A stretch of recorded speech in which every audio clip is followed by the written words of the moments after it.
Hello and welcome to the podcast from Le Monde Diplomatique. My name's George Miller, and in this programme I'm talking to Laura Carlsen, who's the director of the Americas Policy Programme at the Center for International Policy in Mexico City.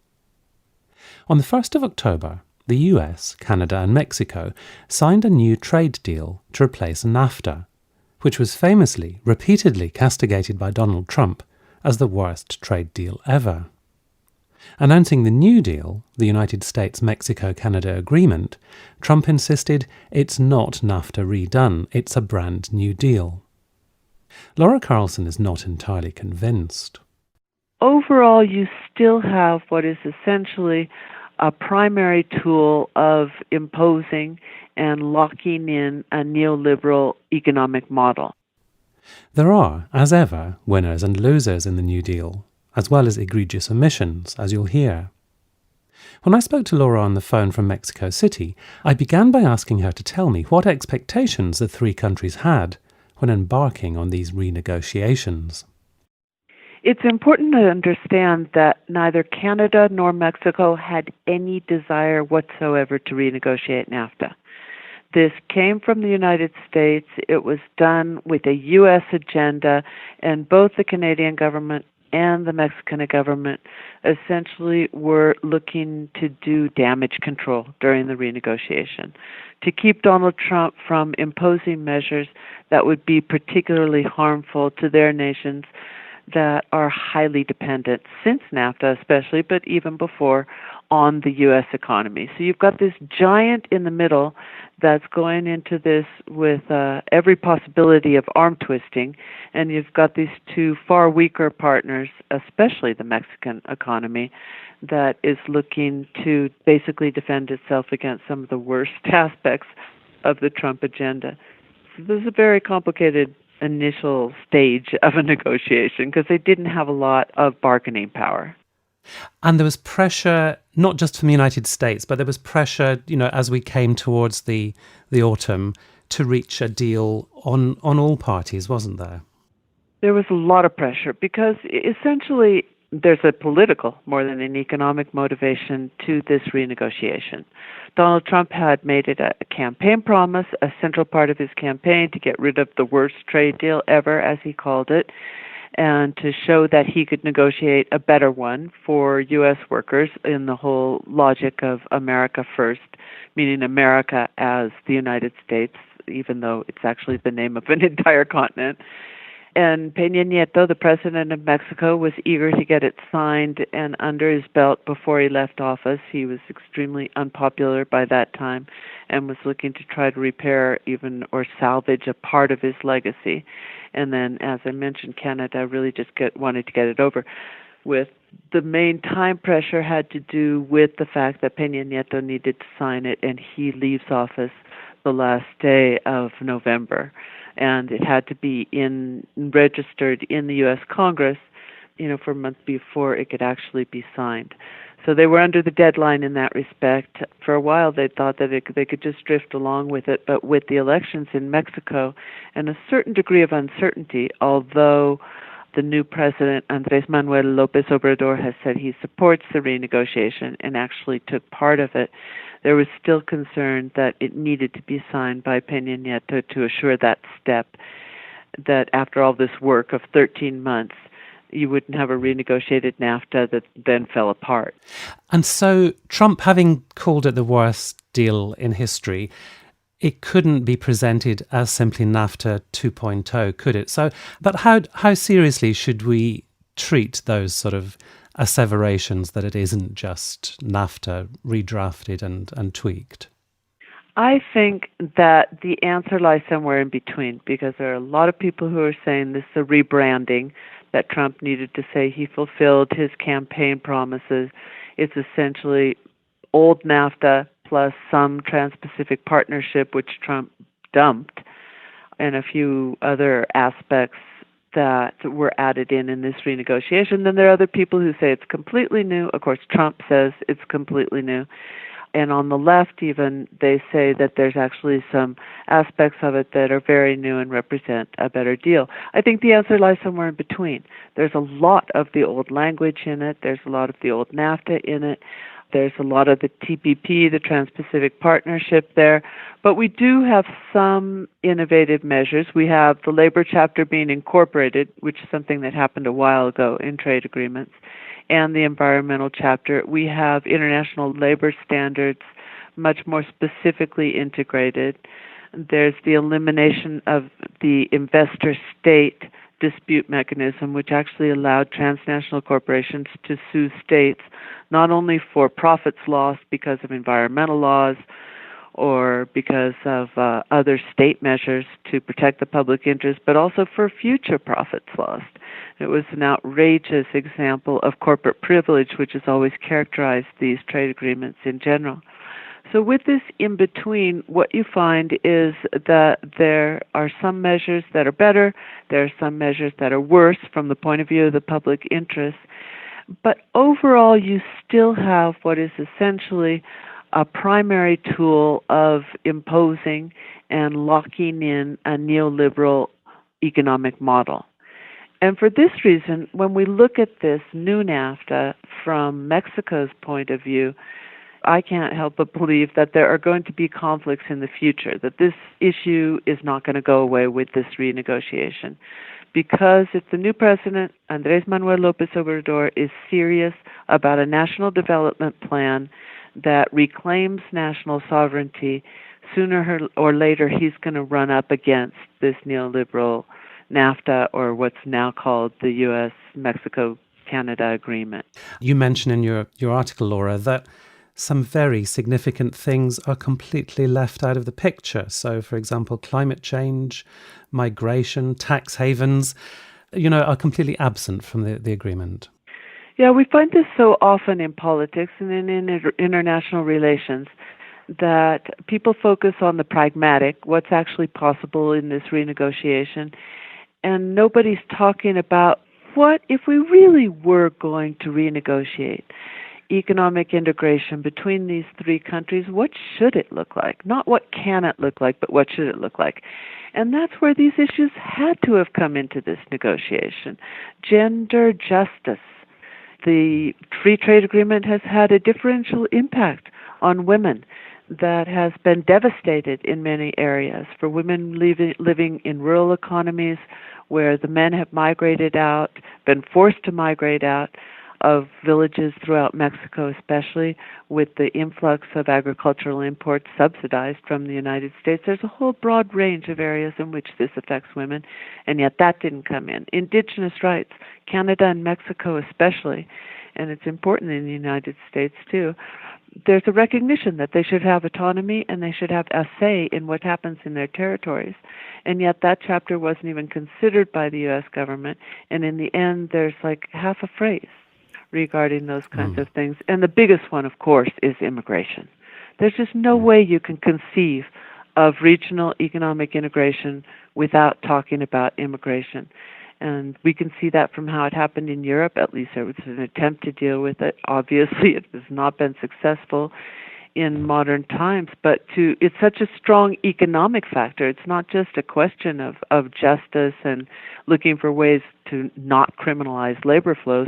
It's an economic factor that has to be considered that is just not there. So that remains the province of law enforcement and security rather than taking any broader view about what would actually work in the long term.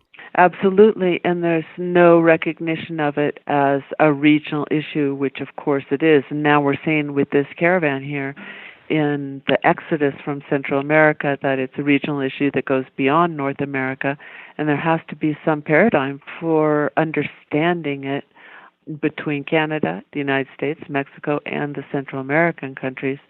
But since Donald Trump has taken it up as a nationalist and security issue, there's no political space to do that, which means there's no political space to resolve the problem.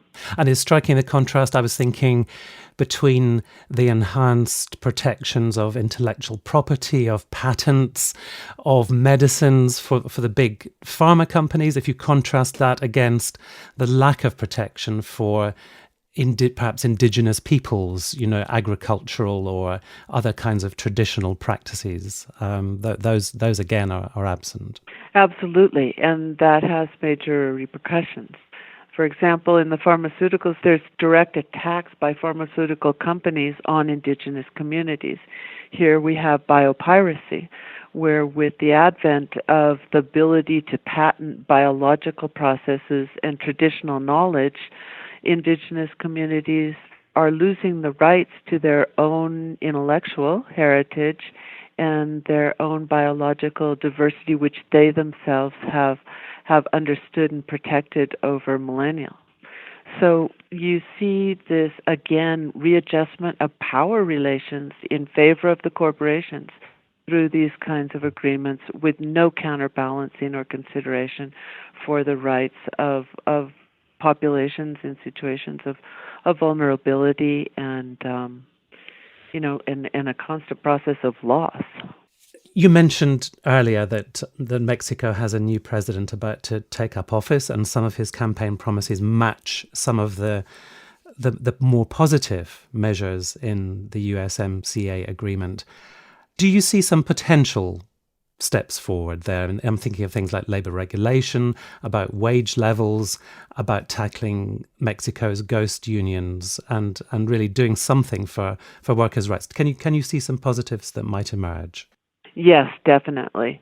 And the fact that the new agreement doesn't have mechanisms of enforcement is very important. But when you take it together with what appears to be a serious commitment on the part of the incoming Mexican government to change this situation of basically no real collective bargaining and lack of labor rights here in Mexico, then it could be an important tool that will help the president and his young, energetic, progressive new Secretary of Labor to bring about this. They're very serious about getting rid of these protective contracts, these ghost contracts or company contracts, where workers don't even know that they have a union, rather, and there's no real representation.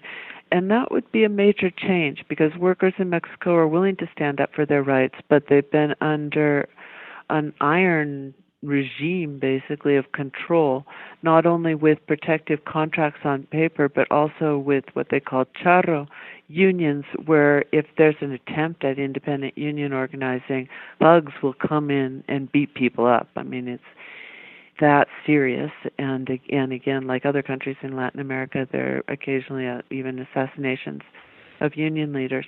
So I think there's room for real gains in that area with the combination of some of this important language in the free trade agreement, but particularly the commitment on the part of the incoming government to increase labor rights. Now, what effect that will happen on the maquiladora industry, the offshore assembly, because the whole logic of the free trade agreement applied to Mexico is cheap labor. Yeah. I think they're saying that they're going to make these changes very gradually. They're also trying not to rock the boat in terms of financial markets right now. I mean, speculation could do a lot of damage to Mexico, even though it's kind of the new invisible hand. If you're a small US farmer, would you have anything to feel more sanguine about in this agreement, or do they lose out too? The small U.S. farmers lose out in the way that they always have with the North American Free Trade Agreement. People forget oftentimes that when you're cutting the wins and the losses with these kinds of agreements, it's not a case, as Donald Trump would have us believe, of Mexico against the United States or Canada against Mexico or whatever. It's not a national issue. It's a big and little issue. So big farmers win out, small farmers lose out, and that's the story across the board. Workers lose, corporations gain. It's not Mexican workers against U.S. workers either. In the small farm area, the fact that they are unable, that there was this blow against, for example, and this is a big example, supply management systems in Canada is really a loss for U.S. farmers as well, because supply management works. It works to guarantee a basic income for farmers. And in the United States, small farmers are going out of business every single day because of the concentration and the inability to compete even with vast subsidies, which don't make a lot of sense when taken together, in the international market, which is completely rigged toward the large conglomerates. That's the same situation, of course, here in Mexico. Small farmers going out of business. That's why we saw this huge spike in immigration after the first NAFTA went into effect in the early 90s. And they've worked together some to be able to see the commonalities in their situation. And again, there's nothing really under this new NAFTA that improves the situation for small farmers, and they can expect more of the same, if not a worse situation. Does the result from the US midterm elections change anything, or is the deal literally a done deal and no further amendment is conceivable? It could change things. But all the countries have to go through congressional ratification now after the signing, which is expected to be at the end of November sometime, possibly at the G20 meeting in Buenos Aires. Then with this change in Democratic control of the House in the United States, it could be opened up because progressive forces are saying, and Democrats, that there's some advances in this agreement, but there's still a lot of work to do. So they're looking actively and openly to make some changes within the agreement. And there's a strong possibility that with control of the legislature here in Mexico, there will be some proposed changes as well. So we won't see this thing sailed through without a tweak. It's hard to say because of different legislative and legal considerations exactly how it will play out. But there's a strong possibility that it will be opened up again to debate, and there could be further changes. And there's a slighter possibility that it could go down. And finally, it's clearly a very large, detailed document that reaches into many different areas of people's lives and the economies of the three countries. Which areas, thinking sort of a year, 2 years out, which areas will you be looking at particularly closely to see what impacts, whether negative or positive? I mean, where are you going to be focusing your attention for the effects of this agreement? We'll be looking closely at labor, especially in Mexico and the United States. The claims for the United States is return of manufacturing jobs and better standard of living for workers there in the United States. We're not anticipating that will happen because the way things are laid out, it's easy for transnational companies to accommodate without actually, shifting production again, which is an expensive process and eliminates the advantage that they have of cheap labor in Mexico. In Mexico, we're looking for that combination of a national commitment and some of the new standards included in the trade agreement to begin to lift both the minimum wage, the average wage, the manufacturing wage, and general conditions in terms of labor rights and collective organizing here in Mexico. On other fronts, there's a fear what's going to make a big difference as well is how the trade wars continue, because this agreement does not resolve the looming danger of trade wars even within the three countries that are involved in it, and there will be an impact in terms of what happens with Trump's trade war with China as well. They're trying to cut China out of the North American production chains, but however, it's still very, very closely involved, and it's closely involved in the trade and the production of all three of the countries in the North American Free Trade Agreement. So that's a factor that will directly impact what happens with production and then consumer prices as well. I was talking to Laura Carlsen about her article, Trump's New Trade Order, which appears in the November 2018 edition of Le Monde Diplomatique. It's available in the print edition and on the website at mondediplo.com. If you're a subscriber, you can read the current issue online and access a complete archive of the paper going back over 20 years, as well as exploring other resources such as maps, images, the podcast archive, and online exclusive content. And if you're not yet a subscriber, there's plenty of free content online to entice you to become one, and full details of how to go about subscribing. In the words of the late John Berger, why read LMD? To make sense of what's happening in the world behind the misinformation. I hope you'll join me again next month for another interview with one of our contributors. Until then, thank you very much for listening, and goodbye.